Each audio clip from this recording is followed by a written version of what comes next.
Hey, I'm Brian Van. I'm Max Van. And we are here to recap MotoAmerica Junior Cup Round 2, Barber Motorsports Park.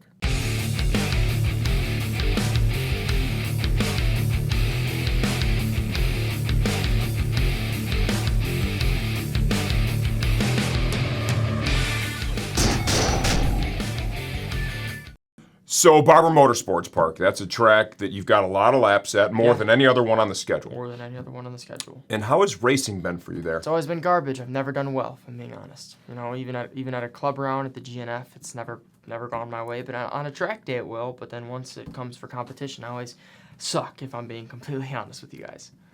I will say the monkey's a little bit off your back. Spoiler alert. You know, this last round was the best one you've ever had at Barber. Yeah, for sure. It was a step in the right direction at Barber Motorsports Park. You found some success. Mm-hmm. Per your coach, I'm not going to say a lot of nice stuff about you because you really should have done better. Yeah. But you did do pretty good. Mm-hmm. He's not wrong.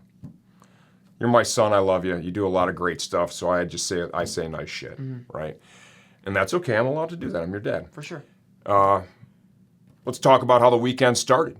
So we had a beautiful day on Thursday for setup. They were calling for possibility of hail and some rain. Never really got it. Never got anything. Got set up. We got teched. We got the bike ready.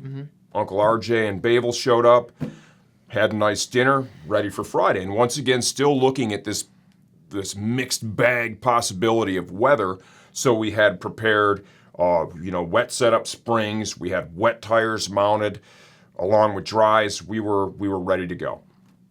One of the important things to understand about Barber, especially on these Junior Cup bikes, is for whatever reason, in the cooler sessions, the morning sessions, which we're always out there in the morning, it's really hard on the rear tire. Destroys it. In Junior Cup, you get a total of 8 tires in your allocation, which of course you're paying for, to use for the entire weekend. Those are spread over 6 sessions. 6 sessions. 15 to 30 minutes. You have FP1, you have Q1, you have Q2, and then you have race 1, then you have morning warm-up on Sunday, which is, you don't need new tires for that. No. And then you have race 2. When you look at those 8 total tires, race 1 and race 2, you are already going to have to peel 4 tires off of that. Those are held for those 2 races. No way in hell you're going out Not at all. unused tires in a race, right? No. Recipe for disaster is all that is.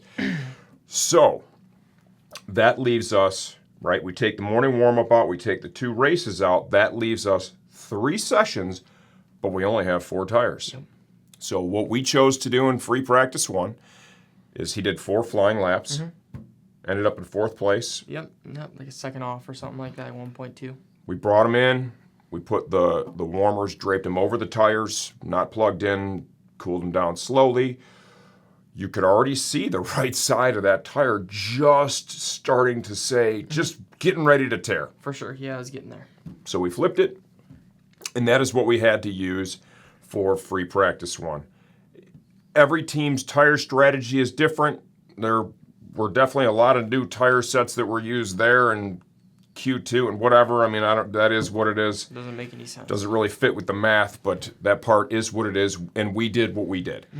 He went out in Q1, and where'd you land? I landed in 8th place, and I was 1.1 off of Avery Dreher, who was the pole sitter for the weekend. Yeah. Avery smashed you. Avery did. The tires are a little bit of a hindrance, right? You know, we found something else too. Herm and I went down to Barber in March, rode Sportbike track time. We both rode that time.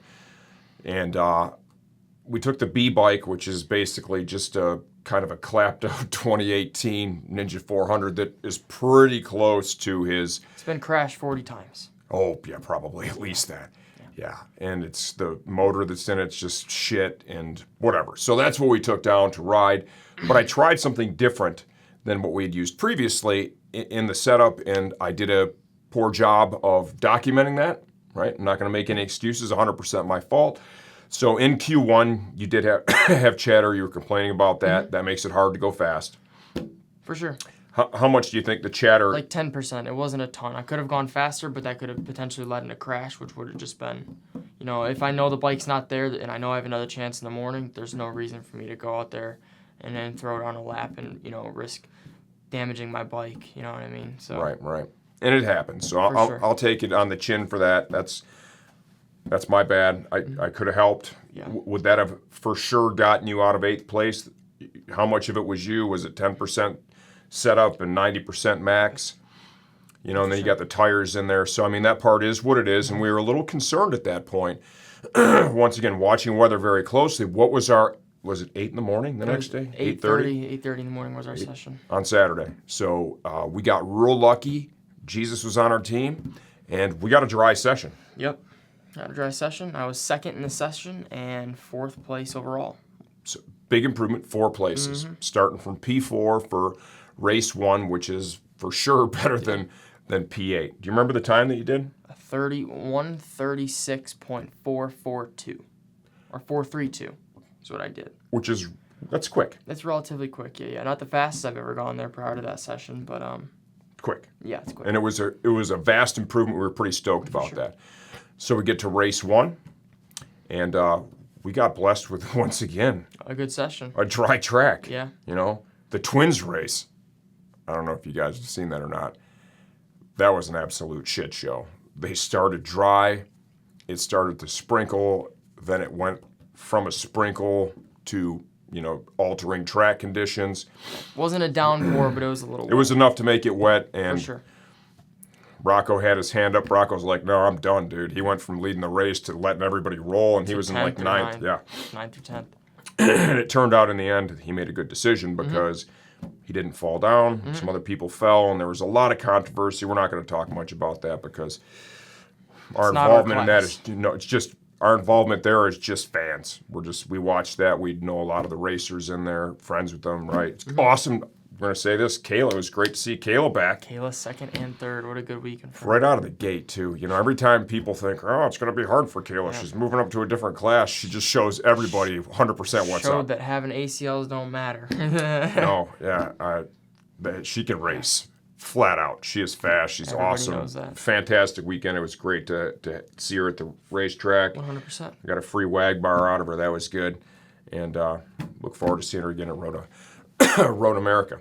So we got lucky. We got a nice dry race. And you're the one who wrote it. Tell us what happened. Started off in the race. I kind of knew that everybody was going to be frantic. That's the thing about Junior Cup, man. That's one thing. I love racing the 400, but honestly, can't wait to get out of the class because everybody's so frantic. Like I was like it last year, but then I realized watching last year's champion, Cody Wyman, he would just sit there, for a little while and then deal with whatever he has to do towards the end of the race. And I wish we would just kind of pass nicely and smoothly and not exactly slow each other up. You know what I mean? Just kind of smooth drafting passes. And then the last couple of laps, I say that, when it's time to go, it's time to go, and that's it. But it went well. I was able to make an outside pass on coming onto the front straightaway on the last corner on the last lap that put me from 4th place to 2nd. And I was able to continue my podium streak again That was good. in race 1. That was good. It was a good battle all race long, and then Sunday came along, another dry day, thankfully. Before we get into race 2, I can cut you off, dude. Oh, I didn't know. I'm the boss here. I'm in charge. So before we get into race 2, I hear what you're saying about the strategy, right? The kind of hang back and the franticness of the class, and that's kind of the nature of it. I would also like to point out that you put yourself in a little bit more of a difficult position like that sometimes. I did, for sure. Where you have to battle back. And here's a great UFC reference. This is way before you were old enough to even watch this shit. Dan Severn and Ken Shamrock. It was one of the first gigantic UFC fights. It was billed big time. Everybody was fired up for it. And these two guys stood there, not engaging with one another. Google it. It's on YouTube somewhere. Because they were just waiting for something to happen instead of making something happen. So I guess what I would say to you that I'm encouraging to a degree, and you're the one who's out there, and you're way better at this than I am. For sure. And you can consult your coach too. I'd like to see you earlier on make a couple more things happen. I do need to, for sure. Okay. Sure. I do need to figure that out. But Race 2, I'm going to let you talk now. so warm up, we'll can't skip warm up. Warm up came along. I just did a few laps like everybody else did, and I think I was like 4th or something like that. And race 2 came along. I got the same start that I did on in race 1. We made changes for race 2. We changed the rear shock spring. We did. And we also made a two-tooth gearing change. For sure. changed it up a little bit.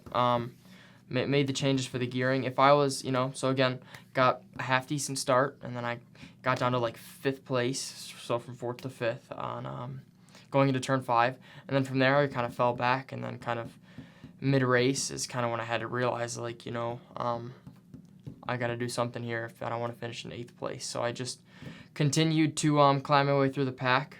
But with that gearing change, being a little far back, being in, like, honestly, like, what was it? Like, if I was in 8th place, I'm going to have a 7-rider draft. I was hitting the rev limiter pretty early coming onto the back straightaway. When I flick it over from left to right, in that chicane, right before the back straightaway, when I flick it over from the right, I'd hit the rev limiter immediately. And then when I stand the bike up, it would kind of get back down lower to the RPMs, but then it would turn right back on. But honestly, if I was in the top 3 positions, you know what I mean? Less there draft. battling, less draft, I would, be able to, not be on the rev limiter for as long. And then from there, just climbed my way back up to 4th. On the last lap, I put a lot of good laps together. Kind of worked hard on that. We made the setup changes, but I think once we picked up the pace, and I was picking up the pace especially through turn 3 going down the hill, I was getting real bad front end chatter. I don't know what it was, and then my rear was stepping out as soon as the front would chatter. So I was trying to manage that kind of all race long. The last lap, I could have made a move to put myself in 3rd position in the second to last corner, but I decided not to because he was my friend, and I didn't exactly. If there was an outcome, you know what I mean? If we would have went down together, one of us went down, I didn't want that to happen, so I just kind of settled for 4th place, and I was, 2/10 off the win, and that kind of wrapped up the weekend. Yeah, and you're the only one that can make that call. I mean, it's easy for sure. like me or Josh. Well, Josh probably could make the call even from watching it on video. For me, I watch it. I'm not there. I'm not in that moment. I could have been able to do it I for can't sure. race as good as you do anyways. I could have been able to do it for sure. There was just an accident in the race prior to that, and I didn't want to be that guy that would cause the same incident in the same fair. corner. That's know fair. what I mean? And that's your call to make. Yeah. It's for nobody else to make. For And sure. now if you look back on it and you're like, dude, I really should have pulled the trigger on that and I didn't. Think about it every day. You can use that now the next time that you're in that circumstance, and maybe it'll influence your decision, right? And you'll trust it enough to do it. For sure. There is I would say, some serious highlights, right? And I got to be careful how much nice stuff I say about you because you should have finished better, and I don't want to get in trouble. I should have finished better, definitely. coach. For sure. Yeah, I should have finished better, but You should have. Yeah, but I learned a you lot. did the fastest race lap of the weekend in Junior Cup. that's the lap of the weekend. Yes, that's great. And it was faster than the race laps of last year. Somewhat. I think like in between a 10th. But yeah. Whatever, dude. Same Faster's thing. faster's faster. I think you did a total of 3:30. So 35.6 was his fastest lap in race 2. Yeah. On a Junior Cup bike at Barber, that's fast, man. I mean, it's what was Rocco has the lap record, I think. Like a real high 34. That's out of this That's world, sick. man. But that's also Rocco. That's disgusting, Rocco. I hope you know that. It's disgusting. That's fast. That's stupid fast, right? But you're really close to that. I think that's a highlight. I think you did a total For of 3:35s in that race. I thought that was a hell of an accomplishment. You look back, if you had just a little more aggression out of the gate, coupled with those times that you did, you're probably going to find yourself finishing in a different position. Probably in the top 3 without a doubt. So we got a 2, we got a 4, right? We add those to the other 2s. Solid Where are we points. at in points, buddy? Second, we're 18 behind Avery, who is the points leader. We did capitalize on 3rd place in the championship by just I think two or 3 points or something. Picked a couple of points there, lost just only a couple more to Avery. It's life, man. Now we're going to MotoAmerica. MotoAmerica it's a great venue. It's an interesting place to race these little bikes. For sure, 100%. I think this battle, honestly, at the front, like I was saying at Barber, it was going to be 7 guys, and I think that it's probably going to be the same thing or more at MotoAmerica, just due to how it kind of settles down on the first lap. If people are nice with one another, That's not going to happen. well, you know what I mean. It's not going to happen. But I think like in the first race we had a breakaway of like 4 or 5. But in the second race there was like 7 or 8 guys up there, and that was just due to us being frantic on the first few laps in race 2. But then in race 1 we were just kind of like, all right, let's get into a gel, let's get into a groove, let's move like the flying V. You know what I mean? And I think for Road America it's going to be the same deal, just a little bit more aggressive. And that's all strategic. It doesn't matter how fast you are. It doesn't matter your pace. Yeah, Road America is an interesting Just matters track. where you're good and how smart you are. and that's it. That determines the outcome at MotoAmerica. You just got to be there at the And end, your and you got to pick. Yeah, we're working on that. We're working on that right now. Your Uncle RJ's like he got all the gear ratios for the he's doing all this. He's into this engineering stuff, dude. I just put the parts on. He's doing all this math. You know, he learned a lot at the last round. We're going to continue to apply that the rest of the season. You know, in this track, the gearing is, we got to get it. We got to get it right. And you got to be smart in the head for sure. So. And the thing that we learned last year, too, and then we'll close this thing out, is you've already shown this year that you figured that out. When the bike is not right in one corner. Doesn't mean that you just give up everywhere else. Yeah, there you go. And last year you kind of did when it wasn't right in turn 5, which is very important there. Yeah. Right? If you find yourself on some rev limiter going into that corner, you got to remember there's a lot of other corners left. You got to find a lot ways. A lot of straightaways too. Yeah, you got to find ways to make up for whatever you were lacking there, and we're going to do the best we can with your gearing, and I think we'll find a better 200%. result than we did last year. Yeah. So until next time. T-minus 1 week away from qualifying at MotoAmerica. So let's get after it. Let's have fun. Hope to see a ton of you guys there. Hope to walk away with 2 Ws.